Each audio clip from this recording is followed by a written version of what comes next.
Olá pessoas, sejam muito bem-vindos ao Sociologia Antes que Acabe. Eu sou o professor Thiago Siegel e esse é mais um vídeo nosso aqui na internet. E o tema de hoje é o seguinte: xenofobia. Se você gosta desse tema, então se inscreve aí no canal, dá o like e vamos embora. Para falar desse tema, eu vou trazer para vocês esse livro aqui, que é uma das melhores publicações recentes no Brasil, chamado Xenofobia, Medo e Rejeição ao Estrangeiro, do professor Durval Muniz Júnior, que é um excelente professor e tem muitas publicações nessa área. É claro, todo mundo conhece o significado do termo xenofobia, medo ou aversão ao estrangeiro. A própria capa do livro já deixa isso claro pra gente. Mas o fato é o seguinte: o debate em torno da xenofobia se intensificou principalmente no contexto da globalização a partir de 2015, por causa da chamada crise migratória, sobretudo a crise migratória na Síria. E essa foto aqui, essa imagem triste, é justamente aquela que vai abrir a atenção das pessoas à crise migratória e vai despertar também ao debate sobre a xenofobia, quando você vê vários países europeus fechando as suas fronteiras, não apenas por uma questão de xenofobia, mas por uma questão mais ampla, né, econômica, política, social e por aí afora. E aí a gente ouve, não é tão preocupante, é preocupante, é claro, mas o ponto central não é, por exemplo, a atitude dos estados, mas é justamente a atitude das pessoas que vão dizer: tá certo, tem que proibir mesmo esses imigrantes e assim por diante. É aí que começa a nascer a xenofobia. Por que as pessoas se comportam desse jeito?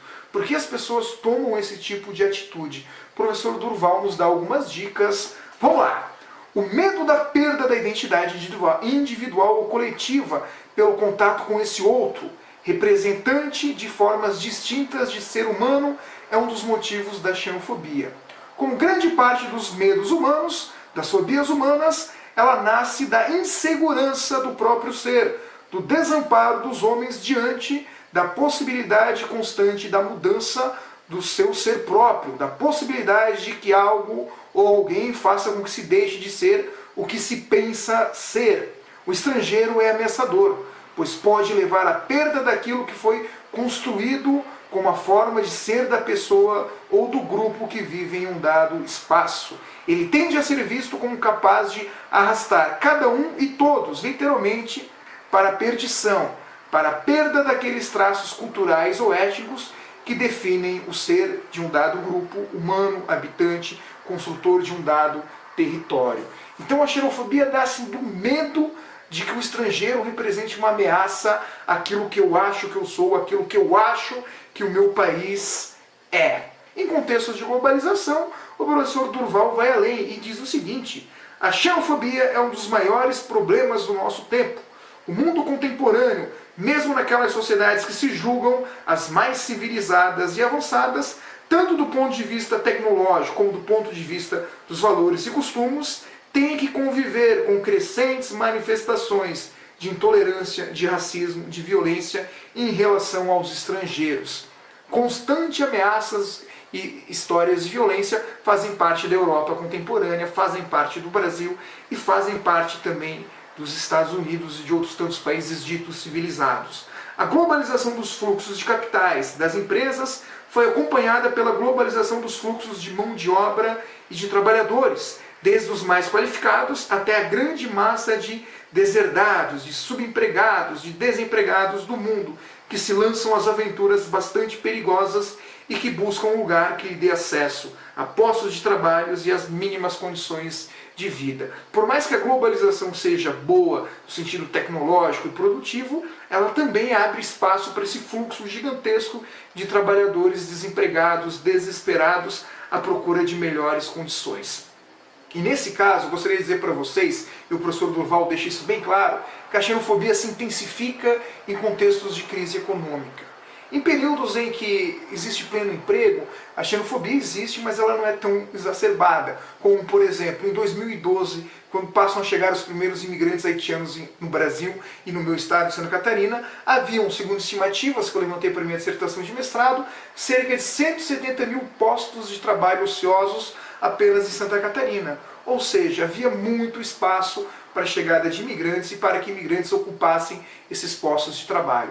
A partir da intensificação da crise de 2015 e 2016 em diante, a chegada de imigrantes haitianos ou de qualquer outro lugar do mundo passa a ser muito mais indesejada, certo? Então a xenofobia ela sempre existe. Em períodos de crise econômica ela se torna mais intensa. Agora tem uma outra foto que faz a gente pensar ou entender um pouquinho o que vem a ser essa xenofobia.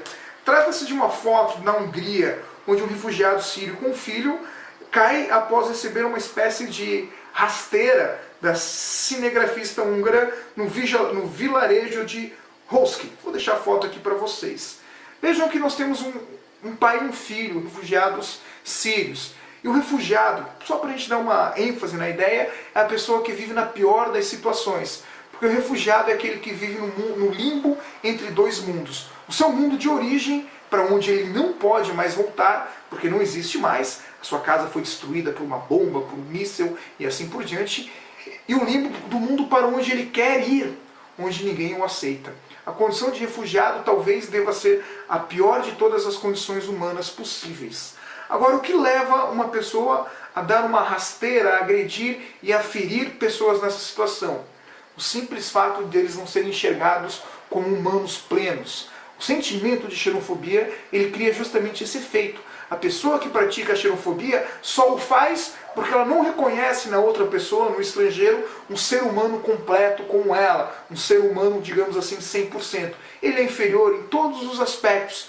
Por isso, dar uma rasteira a um estrangeiro não é, de forma alguma, a mesma coisa do que agredir um cidadão, um compatriota. Então essa é uma das características centrais da xenofobia, a inferiorização da condição de humano do estrangeiro, o que torna ele passível ao mesmo tempo de violência, mas, olha que interessante, passível também ao mesmo tempo de desejo. O professor Durval trabalha com uma coisa sensacional no livro dele, que é a forma como o corpo dos estrangeiros, ao mesmo tempo que cria repulsa, também cria atração. Essa parte que eu acho muito interessante sobre a xenofobia.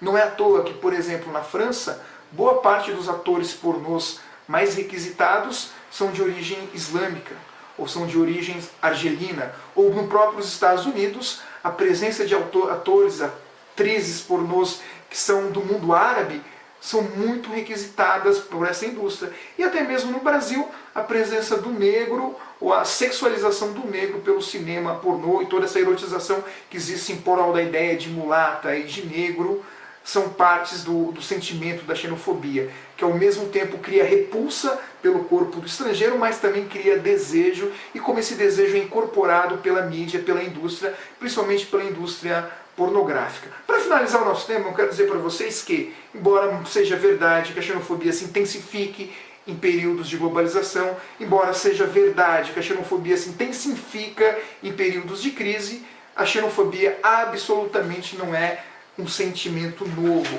E aqui o professor Durval traz de maneira magnífica o excelente texto do professor Lévi-Strauss.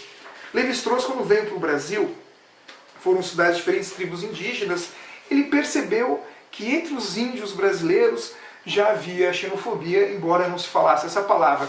Vejam o que escreveu Lévi-Strauss sobre os nossos índios. A humanidade cessa nas fronteiras da tribo, do grupo linguístico, às vezes mesmo da aldeia, a tal ponto que grande número de populações, denominadas primitivas, se designam por um nome que significa os homens, ou às vezes, diremos com mais discrição, os bons, os excelentes, os completos, implicando assim que as outras tribos, grupos ou aldeias não participam das virtudes ou mesmo da natureza humana, mas são, quando muito, compostas de maus, de malvados, de símios da terra ou de até mesmo ovos de piolho. Ou seja, a humanidade cessa na fronteira da tribo. Os pertencentes àquela tribo são os humanos completos. Os pertencentes a outras tribos não são tão humanos assim. Então eu gostaria de dizer para você que o problema da xenofobia não é um problema necessariamente novo, o que não implica que o problema da xenofobia não deva ser combatido com todas as nossas forças. No mais, era isso que eu queria dizer para vocês. Um forte abraço a todos e valeu!